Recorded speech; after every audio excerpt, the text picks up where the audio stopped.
नमस्ते। क्या आप भी यूपीआई का इस्तेमाल करते हैं? क्या आप भी गूगल पे, फोन पे या पेटीएम जैसे ऐप से पेमेंट करते हैं? अगर हाँ, तो ये खबर आपके लिए है। 1 अगस्त 2025 से आपकी ऑनलाइन पेमेंट से लेकर बैंक से जुड़े कई नियमों में बड़े बदलाव होने वाले हैं, जिनका सीधा असर आपकी जेब और आपके डिजिटल लेन देन पर पड़ेगा। National payments corporation of India यानी एनपीसीआई, जो हमारे यूपीआई सिस्टम को चलाती है, 1 अगस्त से कुछ नए नियम लागू करने जा रही है। इनका मकसद यूपीआई को और भी स्थिर और बेहतर बनाना है, लेकिन सिर्फ यूपीआई ही नहीं, कुछ और भी जरूरी वित्तीय बदलाव हैं, जिनके बारे में आपको जानना बेहद जरूरी है। आइए एक एक करके उन्हें समझते हैं। एनपीसीआई ने अप्रैल में ही एक सर्कुलर जारी कर इन बदलावों की जानकारी दी थी। इनका मुख्य उद्देश्य था यूपीआई ट्रांजैक्शन के रिस्पांस टाइम को कम करना, ताकि बैंक और पेमेंट सर्विस प्रोवाइडर्स जैसे फोन पे, गूगल पे और पेटीएम को मदद मिल सके।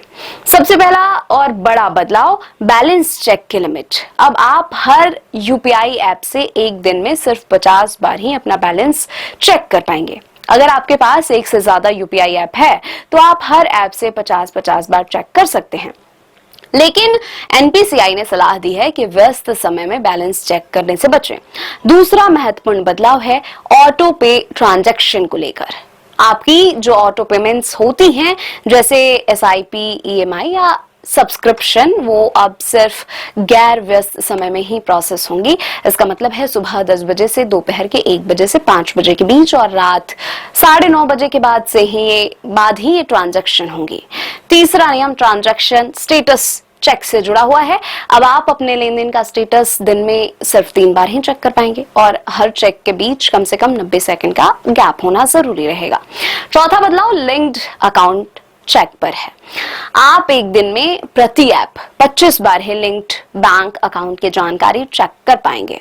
और पांचवा लेकिन बेहद अहम बदलाव है लाभार्थी के नाम का डिस्प्ले। अब जब आप किसी को पेमेंट करेंगे, तो पेमेंट कंफर्म करने से पहले आपको प्राप्तकर्ता का रजिस्टर्ड बैंक नाम दिखाई देगा।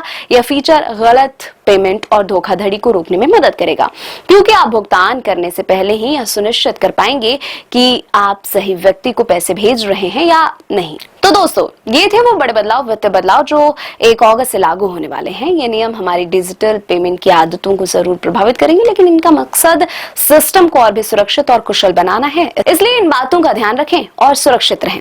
इस जानकारी को अपने दोस्तों और परिवार के साथ जरूर शेयर करें, ताकि इन बदलावों से वे अवगत हो सके। वीडियो पसंद आए तो लाइक करें और चैनल को सब्सक्राइब करें।